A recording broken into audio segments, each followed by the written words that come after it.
Le juge pensait que l'enfant mentait jusqu'à ce qu'il retire la clé USB. Les portes s'ouvrirent en grinçant, grinçant contre des charnières vieilles de plusieurs années, et le silence, et tous les visages dans la salle d'audience se tournèrent vers le bruit. L'instant s'étira, silencieux et tendu, lorsqu'un garçon de 15 ans apparut. Il paraissait plus petit que son âge, les manches de son blazer trop grand lui tombant sur les poignets, l'ourlet lui frôlant presque les genoux. Malik Henderson resta un instant immobile, comme s'il était entré dans un lieu qui ne lui était pas destiné. Ses chaussures résonnaient à chaque pas vers la barre des témoins, un son solitaire dans une salle bondée de gens qui le plaignaient ou doutaient de lui. Son regard parcourut la pièce, cherchant, jusqu'à ce qu'il se pose sur l'homme qu'il avait autrefois raccompagné chez lui après l'entraînement de baseball, lui avait apporté des collations, lui avait dit qu'il avait du potentiel. L'inspecteur Grant Huxley. Huxley était assis à la table de la défense comme s'il y avait sa place, le menton levé, la bouche serrée, en une ligne calme et indéchiffrable. Son costume était impeccablement repassé, ses cheveux parfaitement ondulés, son expression dénuée d'inquiétude. Pas un seul tremblement dans son langage corporel ne trahissait le poids des accusations portées contre lui. Pour tous les observateurs, il était l'officier modèle accusé à tort, un homme pris dans le collimateur d'une société trop prompte à condamner. Mais Malik savait qu'il n'en était rien. Il connaissait l'ombre derrière son attitude calme, le poids des secrets cachés derrière des années de badges, de poignées de main et de félicitations. Des murmures parcouraient la galerie. Bien que la presse ait été exclue du procès, en vertu d'une ordonnance discrète déposée par les procureurs de la ville invoquant la protection des mineurs, le monde extérieur bruissait de théories et de rumeurs. Il n'y avait pas de caméra, mais cela n'empêchait pas la foule de rester suspendue au moindre mot sortant de la salle d'audience. Malik était devenu un symbole en ligne. Une photo floue prise lors d'une manifestation, une citation tirée d'une déclaration sous serment, ayant fuité, un nom murmuré à demi-voix sur les forums et les forums. Pourtant, rien de tout cela ne le suivait, assis sur le banc de bois froid. Ici, il n'était qu'un enfant contre un système qui avait déjà décidé ce qu'il voulait croire. Seule une poignée de personnes dans la salle connaissaient la vérité. Jerome Henderson, assis au dernier rang, était l'une d'elles. Les bras fermement croisés sur la poitrine, le regard fixé sur son fils avec un air à la fois fier et douloureux. Autrefois avocat, commis d'office respecté, Jerome avait accepté trop d'affaires que personne ne voulait et s'était fait des ennemis là où les sourires cachaient des couteaux. Après qu'une plainte au barreau eût été déposée, opportunément, après qu'il eut menacé de dénoncer les fautes professionnelles du procureur, il perdit sa licence. Les accusations étaient vagues, mais les conséquences étaient claires. Sa carrière démantelée et sa réputation en lambeaux, Jerome balayait désormais les parquets du tribunal du comté, se fondant dans les couloirs même où il s'était battu bec et ongles pour la justice. Le procureur chargé de l'affaire avait changé 2 semaines auparavant, sans même un mot. Caroline Westbrook, une avocate acharnée et intègre qui avait milité pour l'arrestation de Huxley, avait brusquement démissionné. Le tribunal annonça des problèmes personnels. Mais Jerome savait que l'histoire ne s'arrêtait pas là.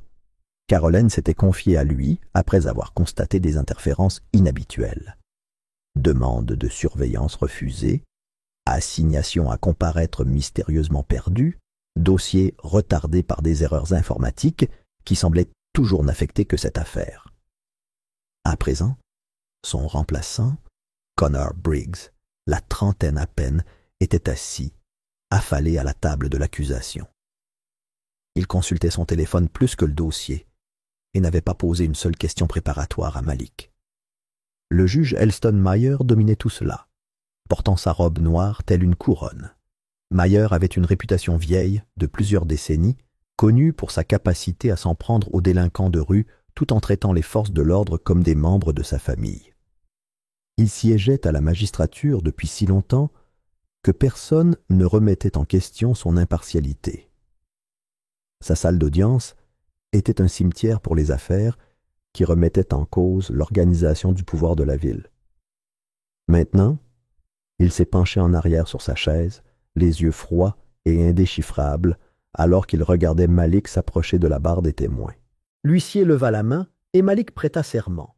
La Bible tremblait légèrement sous sa paume. Il s'assit et essaya de respirer, mais sa poitrine se serrait. Les lumières semblaient trop vives. Le ventilateur de plafond claquait au-dessus de sa tête comme le tic-tac d'une horloge. Son regard se posa de nouveau sur Huxley, puis se détourna rapidement. Le moment était venu. Il devait prononcer les mots. Tous. Il parle doucement au début, à peine audible par-dessus le grattement des stylos et le frottement des papiers.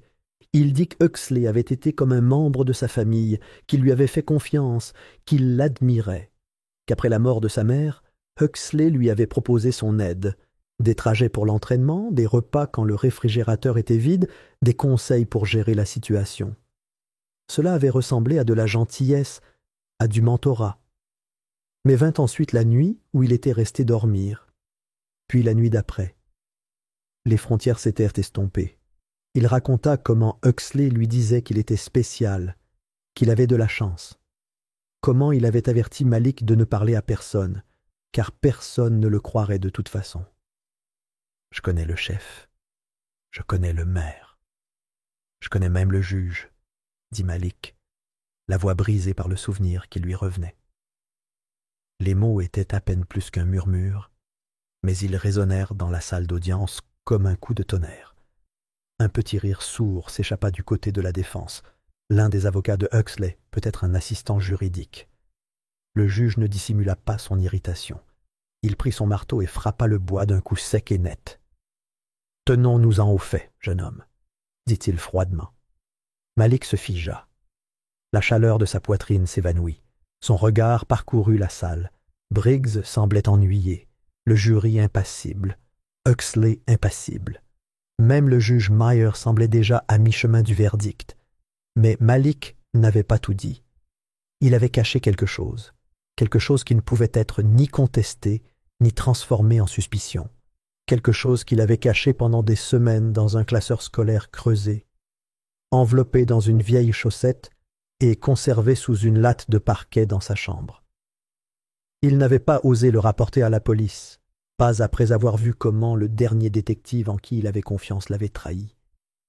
Il n'en avait même pas parlé à son père, pas encore. Il attendait que le moment arrive, que les yeux du juge se plissent, que la compassion du tribunal se transforme en doute. Il avait des preuves, mais ce n'était pas le moment, pas encore. Il attendrait, qu'il lève les yeux au ciel et ignore son histoire, que les rires persistent dans les recoins. Le moment venu, il leur montrerait. Jérôme observait son fils, les poings serrés. Il voyait le poids de la pièce peser sur les épaules de Malik. Il reconnaissait ce type particulier de panique silencieuse, celle où la vérité semble être un fardeau que personne d'autre ne veut porter. Il avait ressenti exactement ce sentiment dans cette même salle d'audience, et maintenant, c'était son fils, 15 ans, qui tentait de faire éclater la vérité au grand jour contre la volonté de toute une machine. Dehors, la ville continuait comme si de rien n'était. Mais à l'intérieur de cette pièce, la guerre avait déjà commencé. 2 semaines plus tôt, dans les heures calmes précédant l'aube, Jérôme Henderson avait poussé la porte de leur modeste 2 pièces et s'était installé dans un silence, seulement troublé par le faible tic-tac de l'horloge de la cuisine. L'air était lourd, chargé d'une odeur persistante de restes réchauffés et d'autre chose. Quelque chose de âcre, de métallique, le genre de tension qui flotte après avoir pleuré trop longtemps. Il posa ses clés sur le comptoir, se débarrassant du poids de son uniforme de concierge, chaque muscle de son dos endolori par une double journée de travail, passée à frotter le carrelage du palais de justice qu'il avait autrefois parcouru en chaussures cirées et en costume à $1000. Il était à mi-chemin de sa chambre lorsqu'il aperçut la faible lumière filtre sous la porte de la cuisine. Au début, il pensa que Malik avait peut-être laissé le réfrigérateur ouvert, cherchant un encas nocturne comme il le faisait quand il était trop nerveux. Mais quand Jérôme poussa la porte, il s'arrêta net. Là, à table, son fils était recroquevillé sur lui-même, les bras autour des genoux, le visage enfoui dans le creux de son coude. La lumière de l'ampoule suspendue projetait de longues ombres à travers la pièce, reflétant les traces de larmes séchées sur les joues de Malik. Son téléphone reposait face contre terre sur la table, l'écran fissuré, et à côté, un verre d'eau à moitié vide tremblait légèrement, tandis que les épaules de Malik étaient secouées par de légers sanglots. Jérôme resta silencieux au début. Il resta figé sur le seuil, à regarder son fils se déchirer. Cela faisait longtemps qu'il n'avait pas vu Malik pleurer ainsi, pas depuis les funérailles, pas depuis la nuit où ils avaient regardé le cercueil se refermer sur sa mère. Mais ce n'était pas du chagrin, c'était de la peur, une peur vive, dévorante. Quand il bougea enfin, ce fut lentement, prudemment, comme s'il s'approchait d'un animal blessé. Il s'agenouilla près de Malik, une main dans son dos. Malik tressaillit. Cette réaction fit vibrer Jérôme, pas le tressaillement en lui-même, mais ce qu'il signifiait. L'histoire sortit en morceaux, hésitante et brisée comme du verre brisé qu'on recolle. À propos des textos, des menaces, de la façon dont la voix de Huxley devenait froide quand il n'y avait personne d'autre. Malik expliqua comment tout avait commencé par des compliments, puis des faveurs, puis autre chose. Il raconta la fois où il avait tenté de s'enfuir, comment il avait atteint le bord du parking du commissariat avant qu'une main ne se referme sur son épaule, comment Huxley l'avait traîné à l'intérieur, lui murmurant à l'oreille que personne ne croirait un garçon noir orphelin de père et en deuil plutôt qu'un officier décoré. Jérôme n'avait pas voulu y croire. Même pendant que Malik parlait, une partie de lui luttait contre le poids insurmontable de l'accusation. Huxley avait entraîné l'équipe de petite ligue de Malik. Il s'était assis à leur table un jour, cravate ample, riant à une blague bidon de Malik. Il était l'enfant chéri du département. Médailles, félicitations, séances photo amicales avec les membres du conseil municipal. Le mois dernier, il avait été nommé membre d'un groupe de travail fédéral sur la traite des enfants, salué par la presse comme un héros et un défenseur des jeunes vulnérables. L'idée qu'une telle personne puisse commettre une chose aussi monstrueuse n'était pas seulement difficile à digérer, c'était dangereux. Mais lorsque Jérôme demanda à Malik de soulever sa chemise et vit les bleus jaunâtres le long de sa cage thoracique, déjà en train de s'estomper, mais encore trop symétrique pour être accidentel, tout doute disparut à vue d'œil. Ces bleus n'étaient pas seulement une preuve, c'était une condamnation, une déclaration que la sécurité avait depuis longtemps quitté leur vie et ne reviendrait pas. Jérôme tendit la main pour écarter les boucles de Malik de son front, ravalant la boule dans sa gorge tandis qu'il faisait une promesse silencieuse. Quoi qu'il en coûte, il ferait entendre la vérité. Il commença par des appels téléphoniques. Amis, anciens collègues, avocats qu'il avait autrefois encadrés avant que la plainte du barreau ne le transforme en paria. La plupart ne répondirent pas. Quelques-uns présentèrent des condoléances sans conviction avant de marmonner qu'ils étaient bloqués ou pire, qu'ils ne pouvaient pas se permettre d'être vus en train de soutenir la mauvaise partie. L'une d'elles, une ancienne associée du procès nommée Vanessa Kerr, répondit par un silence grave avant de murmurer que Jérôme devait se retirer avant qu'il ne soit trop tard. « Ce n'est pas une affaire, Jérôme, » dit-elle. « C'est la fin d'une carrière, peut-être même la fin d'une vie. » Les portes se fermèrent plus vite qu'il ne put frapper. Le désespoir commença à le ronger, alors il prit les choses en main.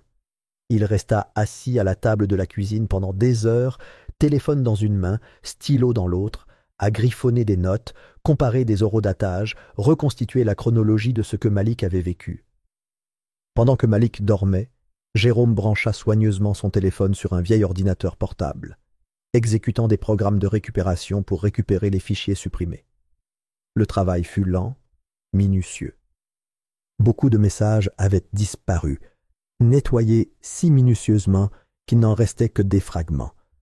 Mais certains avaient survécu. Et ce qu'il trouva était à glacer le sang. Il y avait des captures d'écran de messages nocturnes de Huxley, des messages déguisés en termes de mentorat, mais empreints de contrôle. Des phrases comme « Ne parle de ça à personne » et « Tu sais ce qui arrive aux menteurs » apparaissaient entre des photos de billets de match, des encouragements pour l'école et des allusions désinvoltes à des points de contrôle à venir.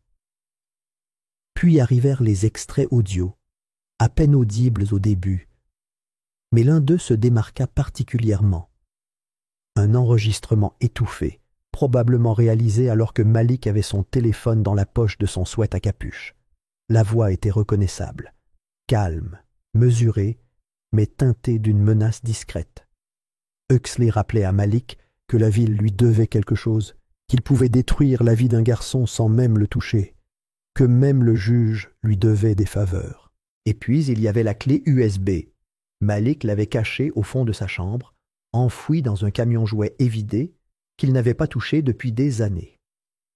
Elle était vieille, éraflée, l'étiquette décollée, mais lorsque Jérôme la brancha, il trouva des dossiers avec des dates, des fichiers audio et un clip vidéo qui le figea net. Un enregistrement silencieux et granuleux d'un bureau faiblement éclairé, horodaté à 23h52, montrant Huxley posant la main sur l'épaule de Malik, se penchant trop près, les lèvres remuant. Il n'y avait pas de son, mais la menace dans le langage corporel était indéniable. La peur sur le visage de Malik était impossible à interpréter de travers. De retour dans la salle d'audience, la tempête que Malik redoutait se déroulait exactement comme Jérôme l'avait prédit. Chaque fois que le garçon ouvrait la bouche pour s'expliquer, le juge Meyer l'interrompait par des questions qui ressemblaient davantage à un contre-interrogatoire qu'à une enquête impartiale. La défense profitait de la moindre hésitation, dépeignant Malik comme un adolescent désorienté, manipulé par un père amer et déterminé. Ils ont même avancé des théories selon lesquelles Malik aurait tout inventé pour détourner l'attention de ses mauvaises notes ou pour s'attirer la sympathie après la perte de sa mère. La salle d'audience semblait de plus en plus froide à chaque minute qui passait. Huxley ne broncha pas. Il était assis, droit, les bras croisés, un petit sourire narquois au coin des lèvres chaque fois que Malik trébuchait sur un souvenir. Il savait que le système était à ses ordres. Il savait comment ses affaires se déroulaient, un long témoignage confus d'un mineur, suivi d'une poignée de doutes raisonnables, et enfin le marteau scellant l'affaire comme si de rien n'était. Au moment même où le juge Meyer se penchait, prêt à rayer la dernière réponse de Malik du procès verbal sous prétexte de oui-dire, Malik fit quelque chose d'inattendu. Il fouilla dans la poche de sa veste, les doigts tremblants, et en sortit la petite clé USB noire. La salle se figea. Pendant un instant, même le ventilateur du plafond sembla retenir son souffle. La voix de Malik était à peine plus forte qu'un murmure, mais elle résonna dans la salle d'audience silencieuse avec une clarté terrifiante. Il raconta que son père lui avait dit que si personne ne le croyait, il devait leur montrer ceci. Le juge plissa les yeux, méfiant. Il exigea de savoir ce que c'était. Malik se leva du box des témoins, tenant la clé USB à deux mains comme si elle allait se briser. Sa voix tremblait, ses genoux vacillèrent légèrement, mais les mots sortirent nets, précis et imparables. La vérité. Le silence qui suivit fut absolu. Connor Briggs se redressa enfin, décrochant son téléphone. Les jurés se penchèrent en avant. Jérôme, assis au fond, se redressa en respirant lentement, le cœur battant la chamade. Pour la première fois depuis le début du procès, le rapport de force changea, pas beaucoup mais juste assez pour le ressentir. Et Huxley, pour la première fois, cligna des yeux. Malik ne pleura pas. Il ne détourna pas le regard. Il tenait la clé USB d'une main tendue, et de l'autre, il serrait le dernier brin de courage qui lui restait. Le juge hésita. Il était clair que cela ne faisait pas partie du plan. Son regard passa de la clé USB serrée dans les doigts tremblants de Malik à la table de la défense où le procureur Briggs, visiblement en sueur, se leva brusquement de son siège. Le bruissement aigu de son costume résonna anormalement dans la salle immobile. Il tenta de protester, la voix un peu trop forte. insistant sur le fait que la preuve n'avait pas été déposée en communication préalable, que son origine était au mieux douteuse. Mais le juge Mayer, toujours fixé sur le garçon à la barre des témoins, leva une main dans un geste qui réduisit la salle au silence. L'air de la salle d'audience devint lourd, comme si chaque respiration était désormais soumise à jugement. Jérôme, assis derrière Malik, fixa son fils du regard. Il ignorait que Malik avait apporté la clé USB. Une part de lui voulait crier, protester, protéger son fils de ce qui allait suivre. Mais une autre part, la part la plus profonde, la plus déterminée, celle qu'il avait soutenue pendant les nuits blanches et les portes closes, savait que ce moment devait arriver. Il avait dit un jour à Malik que la vérité n'attend pas qu'on la donne. Maintenant, la vérité parlait. Puis vint le deuxième fichier, une vidéo. Des images de surveillance de l'intérieur du commissariat, horodatées et irréfutables. On y voyait Malik conduit par Huxley dans un couloir réservé aux seuls agents. Pas de pointage, pas d'escorte procédurale. Juste la main lourde de l'inspecteur sur l'épaule du garçon, le guidant avec une familiarité troublante. La porte par laquelle ils disparurent était indiquée « Dépôt 3B ».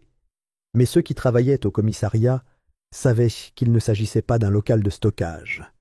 C'était un espace d'interrogatoire non officiel, sans registre officiel, que les affaires internes avaient commodément oublié de mentionner. Une troisième séquence s'est automatiquement mise en file d'attente. Cette fois, les images capturaient une confrontation houleuse dans un couloir étroit. Huxley criait, gesticulait sauvagement, tandis qu'une autre agente, une femme en uniforme, lui barrait le passage, la voix haute en signe de protestation. L'agente Keane. Elle avait démissionné 2 semaines après cette rencontre. Aucune explication, pas d'adieu, juste partie. Un silence glacial s'est installé dans la salle d'audience. Tous les visages se tournèrent vers la table de l'accusation, où Briggs était désormais assis, figé, les poings serrés et desserrés en rythme.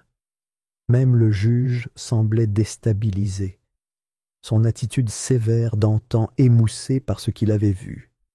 Mais la vérité, une fois révélée, n'apaise pas la tempête, elle la réveille. En quelques minutes, l'atmosphère se figea. Briggs demanda une suspension d'audience invoquant des violations de procédure. Une requête d'urgence fut déposée pour supprimer les preuves pour des raisons de chaîne de possession. Le greffier commença à recevoir des appels des fonctionnaires municipaux, avant même que le juge ne puisse répondre. Le bureau du maire publia un communiqué avant même la levée de l'audience, qualifiant la situation de « tragique malentendu » et exhortant les citoyens à faire confiance à la procédure régulière. Les présentateurs des journaux télévisés à l'extérieur dévoilèrent leurs récits. Les manifestants qui s'étaient rassemblés tôt le matin, espérant que justice soit faite, se retrouvaient maintenant face à des barricades fraîchement érigées et à une petite armée de policiers en tenue anti-émeute. À l'intérieur du palais de justice, les murs semblaient se refermer sur Malik et Jérôme. Ils étaient assis, côte à côte, silencieux, entourés d'avocats qui se bousculaient pour reprendre le contrôle. Jérôme regardait leurs visages se déformer sous l'effet de l'urgence, feuilletant des papiers, passant des appels, se disputant pour savoir si le contenu de la clé USB pourrait être consulté lors de la prochaine audience. Mais aucun d'eux ne regarda Malik. Aucun d'eux ne demanda ce que cela faisait de tenir cette preuve entre ses mains, d'offrir la vérité pour l'avoir contestée comme une arme introduite clandestinement dans un contexte de guerre. Dehors, des pancartes de protestation flottaient dans le ciel, des phrases peintes en rouge et noir. Croire Malik, pas de justice, pas de paix, dénoncer Huxley. Les policiers tenaient le cordon, le visage couvert, leurs matraques posées juste contre leurs hanches. Des hélicoptères planaient au-dessus, les journalistes se parlèrent en même temps, et pourtant, Jérôme se sentait seul. Le système n'était pas en panne, il fonctionnait exactement comme prévu. Ce soir-là, après que le tribunal eut suspendu ses audiences dans le chaos et que Malik eût été renvoyé chez lui sous la garde discrète d'amis de confiance, Jérôme se tenait seul dans sa cuisine, les mains posées sur le bord de l'évier. Il observait le reflet de la lune miroiter sur la vitre. les pensées tendues par tout ce qu'il ne pouvait pas dire au tribunal. Malik était en sécurité pour l'instant, mais la donne avait changé.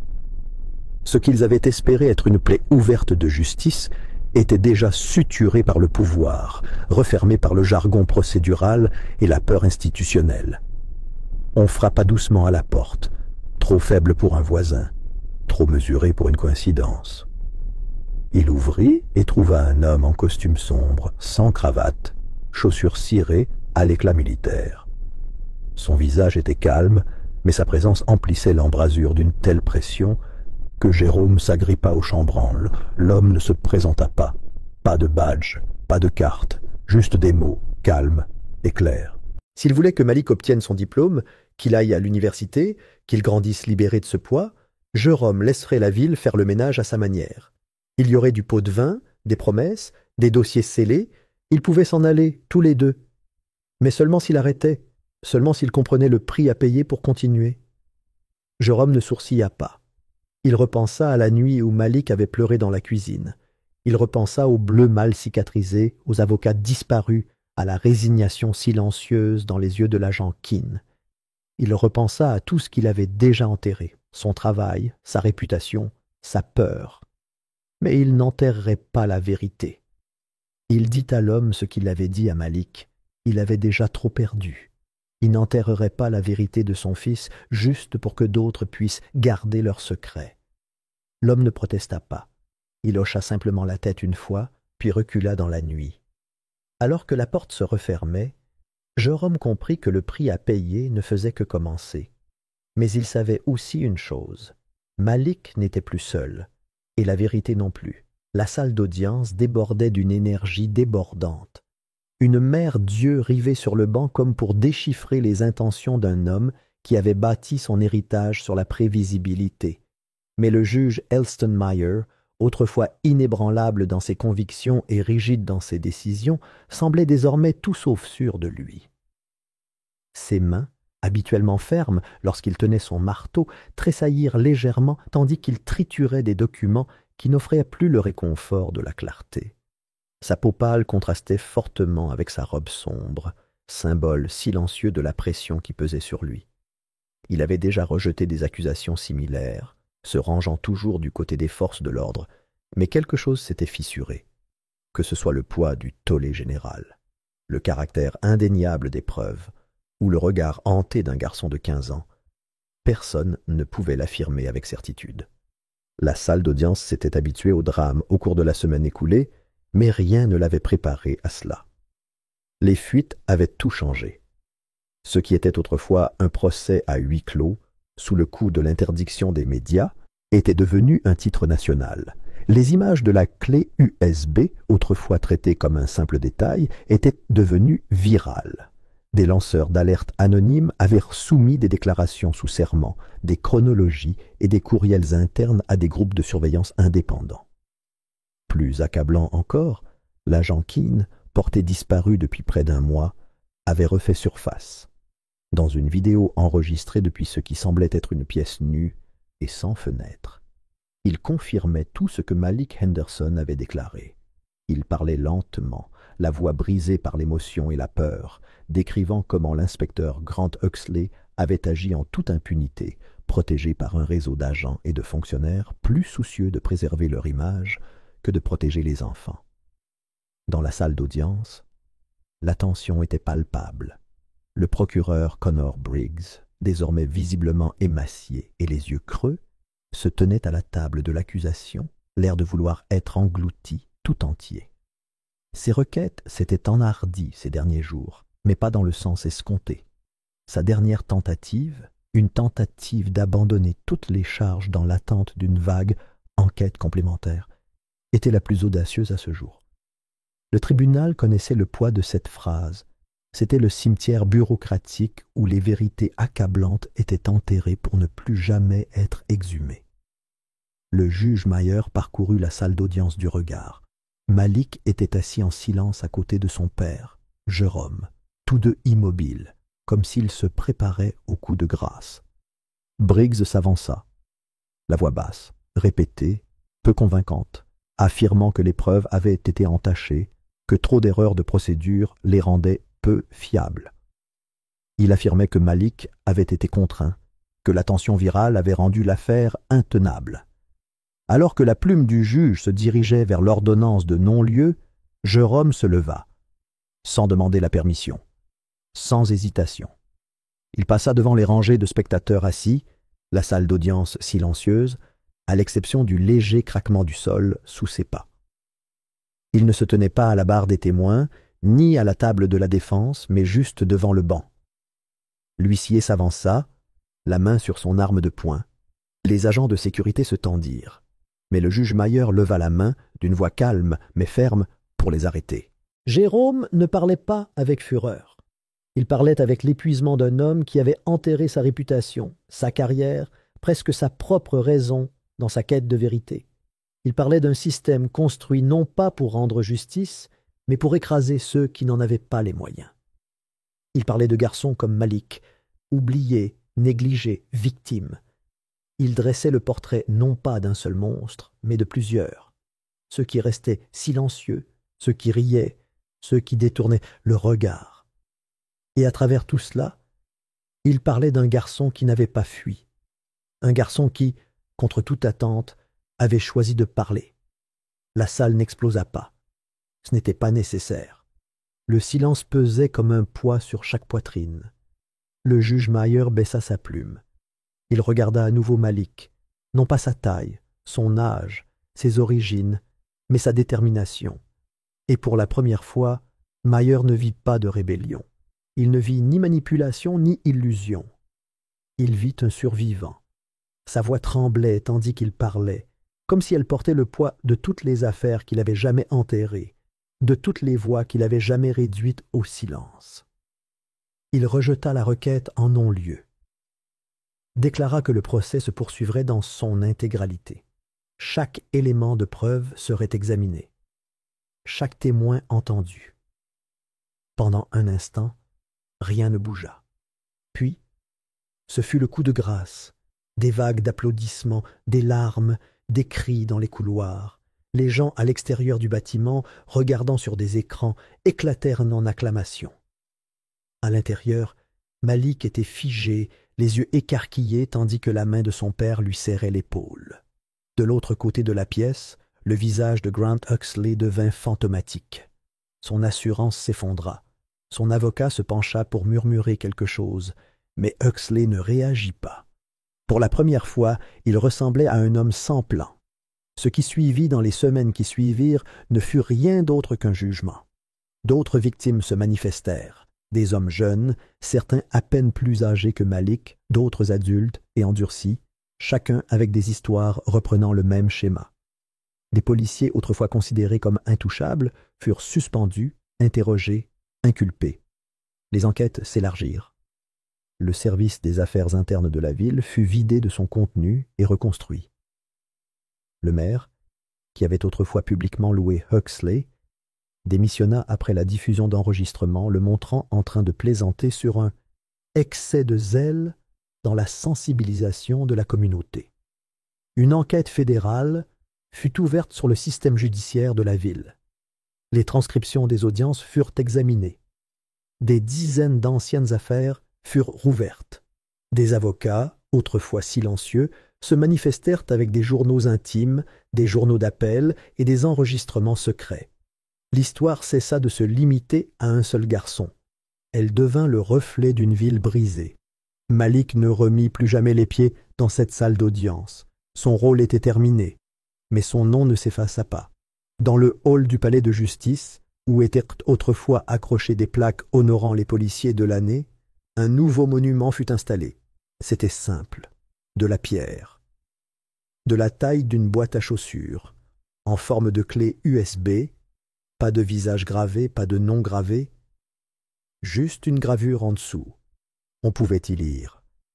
Le juge pensait que l'enfant mentait, jusqu'à ce qu'il retire la clé USB.